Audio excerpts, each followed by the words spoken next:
Hey, what is going on, everybody? Welcome to the Super Lunch Bros podcast, episode number 151. I am Brendan. We're talking about UFC Fight Night, Dos Anjos Fiziev prelims. Okay, we're going over the prelims here. UFC Vegas 58. This is not the main card. If you're looking for the main card, it's in the last video, including the main event, obviously. It's going to cover Cody Brundage versus Tresean Gore, Courtney Casey, Antonina Shevchenko, David Onama, Garrett Armfield, and the other two fights on the prelims.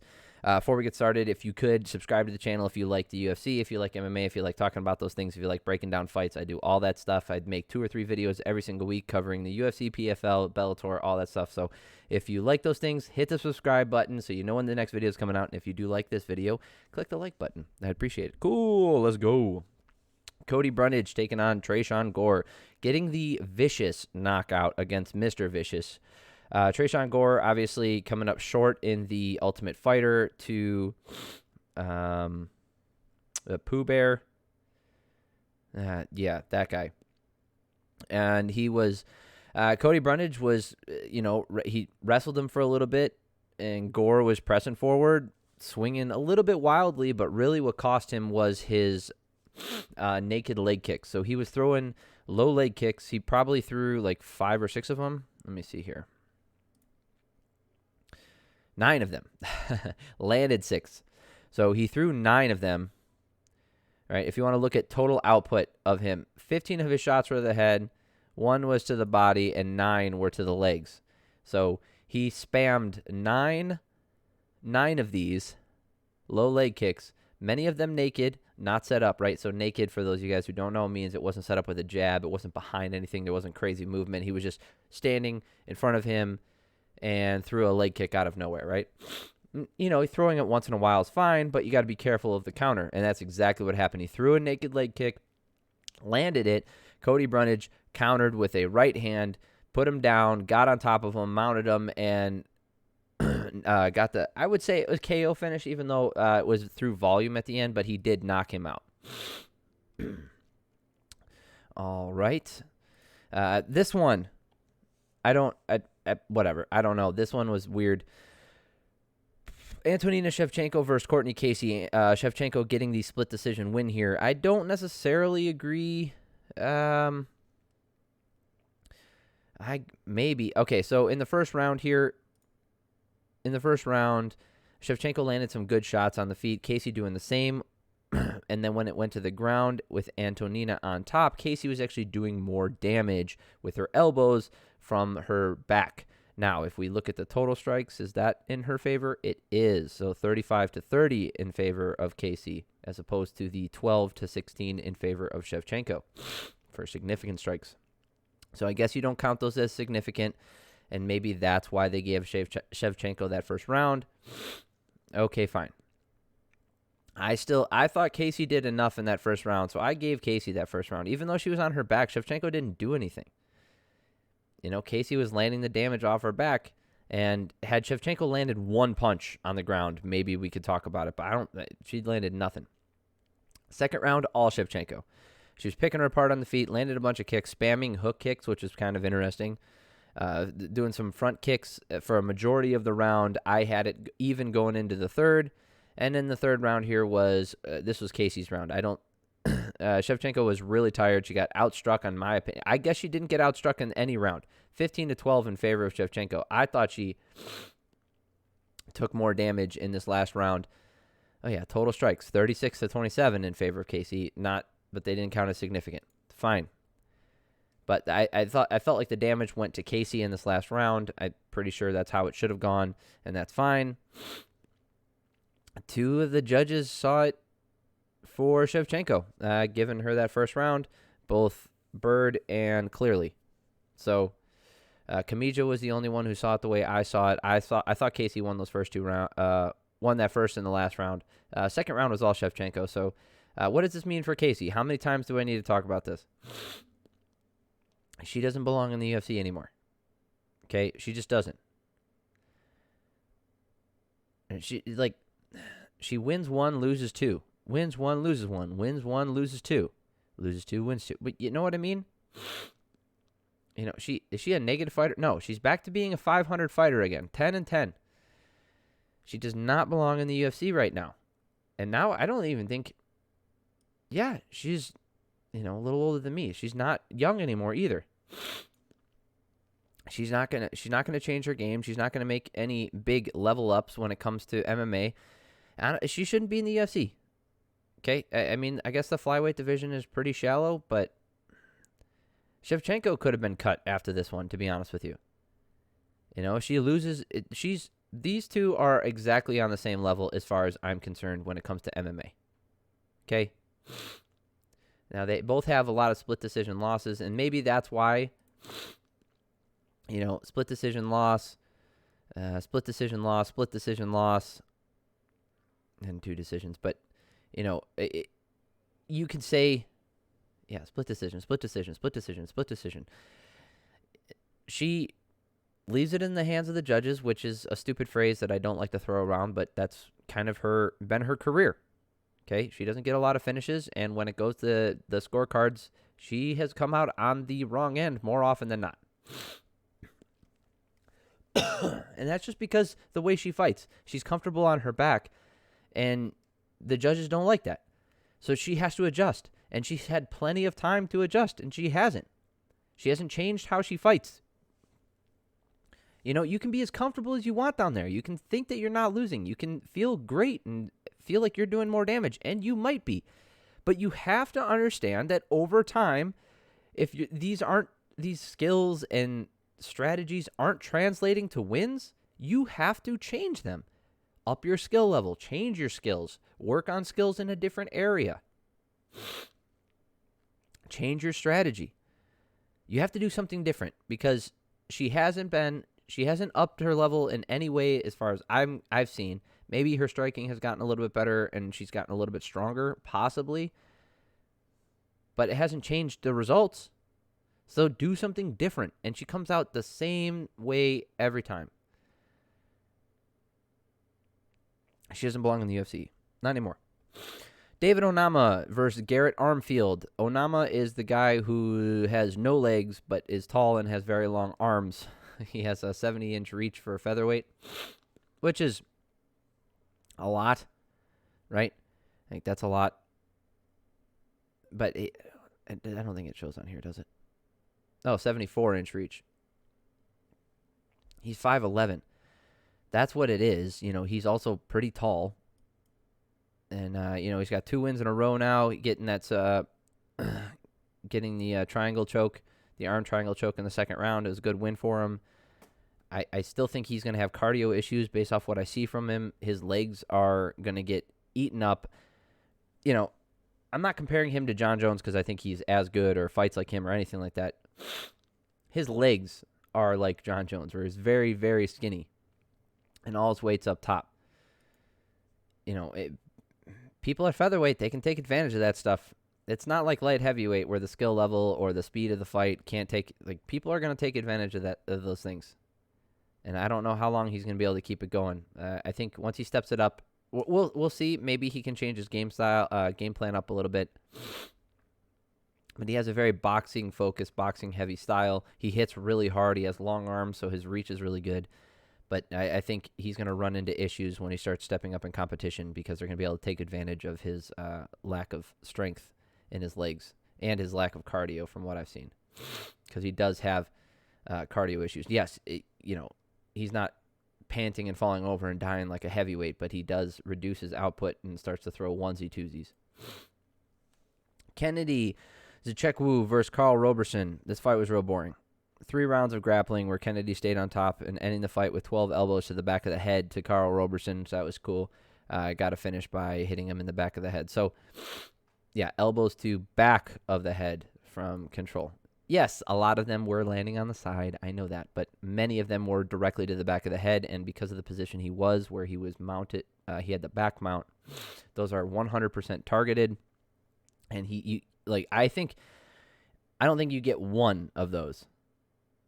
If your opponent turns their head mid-strike and you strike them in the back of the head, well, you're mounted on them. You have complete control. You should be looping your punches so that there's no possibility, right? I don't think you can, unless you have them flattened out, It's risk reward. I talked about this in my last video as far as submission goes. It's risk reward. You throw a heavy elbow when you have the back mount and they turn their head and you hit them in the back of the head. I mean, when it's standing, when they're in transition, if you're facing them and they turn away from you to only expose to the back of the head and you happen to catch it once, fine. But if you throw another one and it lands, that's it. You lose position. You broke the rules. And the other person should get fired. It's as bad as throwing a knee to a grounded opponent. Right? It's a strike that is not allowed. No strikes to the back of the head. But we see it every time that they just get warnings. You get like 6 warnings when it comes to strikes to the back of the head. There is zero control needed when it comes to, because it usually happens in a position where the fight can be stopped, or it's coming to a stop, or the person is going for a TKO stoppage win. So the referee is hesitant to take that position away from them. I don't give a shit. Get rid of the rule, which you shouldn't. Striking to the back of the head is, I like that rule. You should not be allowed to strike to the back of the head with anything. Like there's no time where that's okay. Right? If we're talking about what this is, which is a sport at this point, not just free fighting, we don't allow strikes to the groin, no strikes to the eyes, right? No poking of the eyes, no hits to the back of the head. Like, I think that's dumb. We also don't allow the mohawk. Like, we don't allow striking to the mohawk either, which is this area. So, this is me on my soapbox again when it comes to these rule changes and the things that need to happen. You can't do this.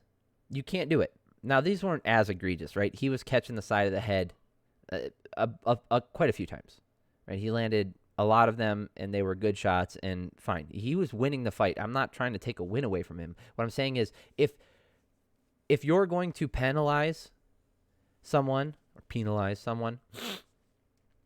for throwing a knee to the head of a grounded opponent, or for throwing a downward elbow, which we don't see very often anymore, if we're going to penalize someone who's, what's the other one? Actually, you're not allowed to attack. I don't think you're not allowed to hit the spine either. So knee to the grounded opponent's the best one, or poke in the eyes, like actively, or headbutting, that kind of stuff.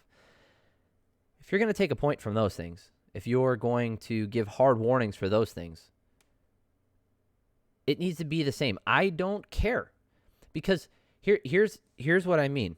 Take this into account and think about this scenario. You're laying out tons of damage, right? And you're about to beat the crap out of your opponent. And you land a low blow mid-barrage. Do you get a warning, and then are you allowed to continue to get that win and get that finish? Or is the fight immediately paused and your opponent is given time to recover because of the illegal blow? It's the second one. And we would all agree that that is the way it should be. Right? It doesn't matter what position you're in. Doesn't matter how dominant you are. Doesn't matter if the fight's almost over. None of that. Context does not matter when it comes to fouls. I've said that before as well. Now, the outcome of the foul, then the context should be taken into account. How far in the fight are we? Was it egregious enough? Was it intentional? There's a whole bunch of parameters, but we can analyze those afterwards once we look at the video, what had happened up into that fight, and then we can use that as far as a scoring system, or how we're going to grade the fight, or how we're going to deal out fines, or any of those other things. That's all afterwards. While the fight's going on, damage is damage. A hit to the groin in the last 2 seconds is the same as a hit to the groin, that exact same hit in the first 2 seconds. It's the same if you're winning the fight or losing the fight. It's the same as if you're in the middle of a barrage or you threw one shot. It doesn't matter. You threw an illegal blow, and there's a pause. Same thing if you knee to a grounded opponent. We've seen a bunch of fight-ending sequences stopped because of kneeing to the head of a grounded opponent. We've seen that before. So how come we don't see that when it comes to hitting to the back of the head?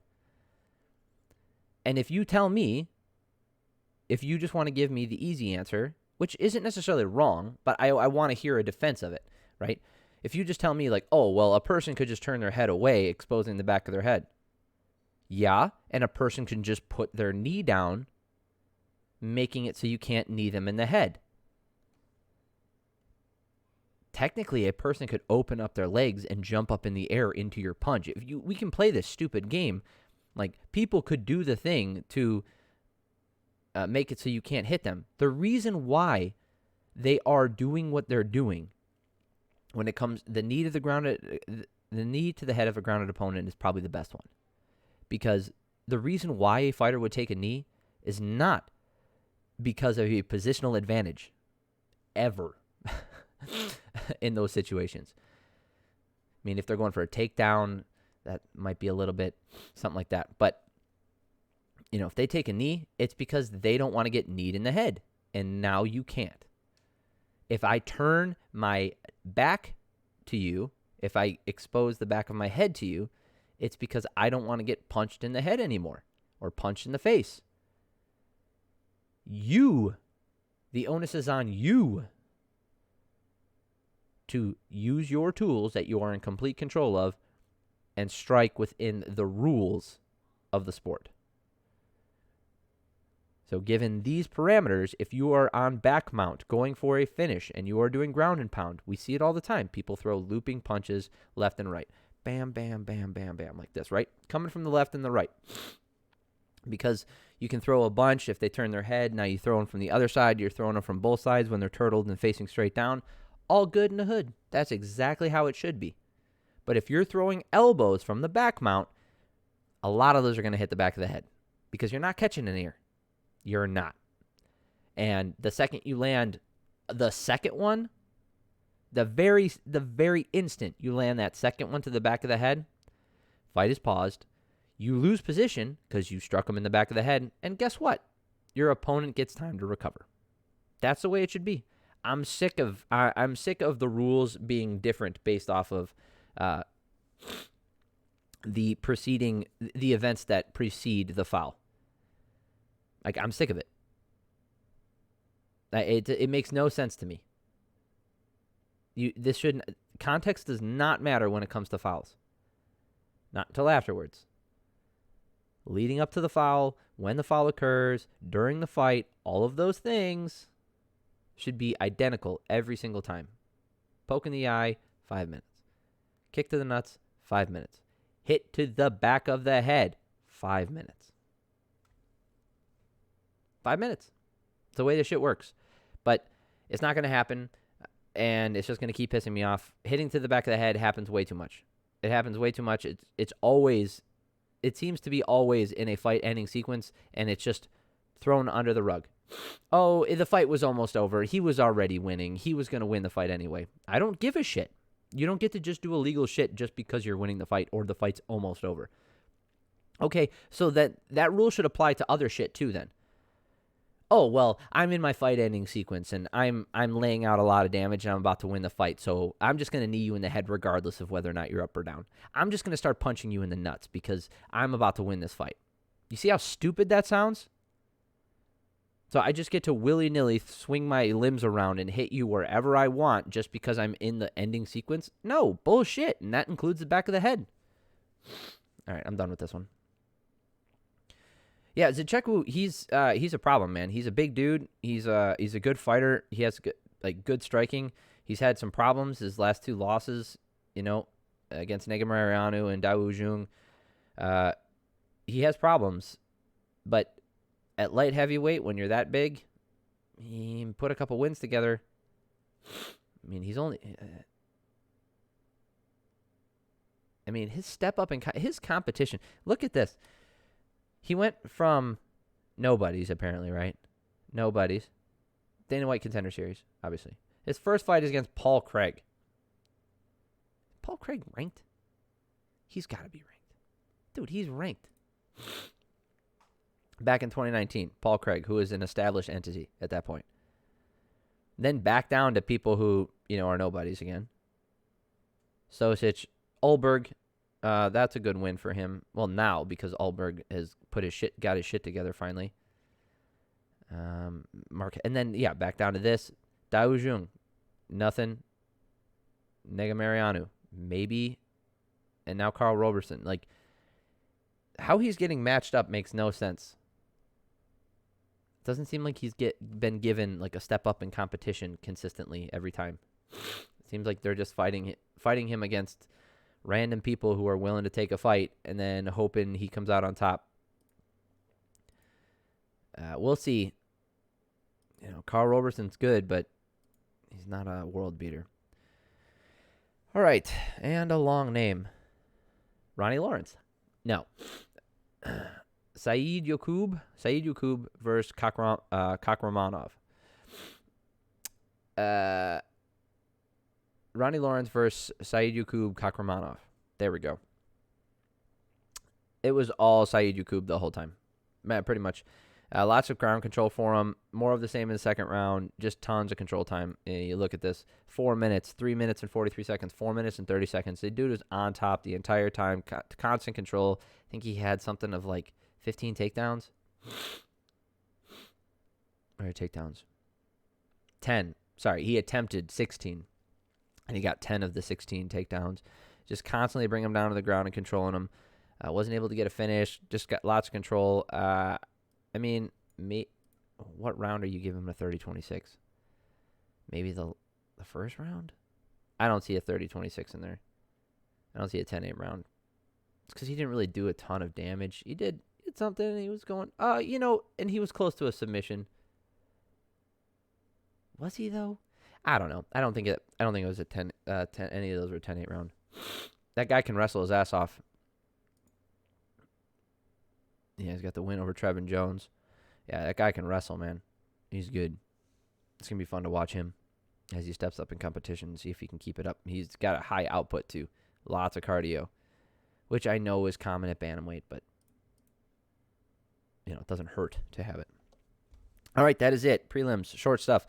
Cool. If you made it through this video, I really appreciate it. And if you could subscribe to the channel because it helps me out. Plus, you'll catch all the next videos that I do. And if you made it this far, you'll like pretty much everything that I do. Prelims are the deepest cut or one of the deepest cuts that I do. Obviously, when I do some of the early fights on the PFL, maybe that's a deeper cut than the UFC prelims. But I would argue that they're about equal. Like, not a lot of people are watching the prelims. And especially on a fight night after a big UFC, like pay-per-view, after the International Fight Week. If you came here and watched all this after watching that, good on you. If you came here just to watch this and you didn't watch the prelims and you're kind of trying to get a feel for it, maybe check out the David Onama, Nzechukwu. Check out his fight just because you can kind of see how he's progressing and see how dominant he is. Maybe check out the Brundage Trayshawn Gore event or the fight. Is like the main. I was gonna say main event, but it's not what that is. It's the featured prelim fight. You can skip the Courtney Casey one. You can skip. You can skip the Nzechukwu one if you want, but because it's 3 rounds of grappling. But kind of get a feel for it. Just watch the first round, second round. Maybe you can get a good idea of how he's gonna fight. And then you can skip the Ronnie Lawrence fight too, unless you really are into checking out prospects, because Saeed Yaqub is going to be a problem for a lot of people if he can keep that up at this level. So subscribe to the channel so you know when the next videos are coming out. I really appreciate it. If you did like this video, click the like button. If you're looking for the main card, it's in the last one. Right, if you made it this far, you're thinking like, oh, how come you didn't talk about the main? That's in the last video. So, appreciate y'all. If this is the last video you're watching this week, I appreciate y'all. It means a lot to me. Have a great week and love y'all.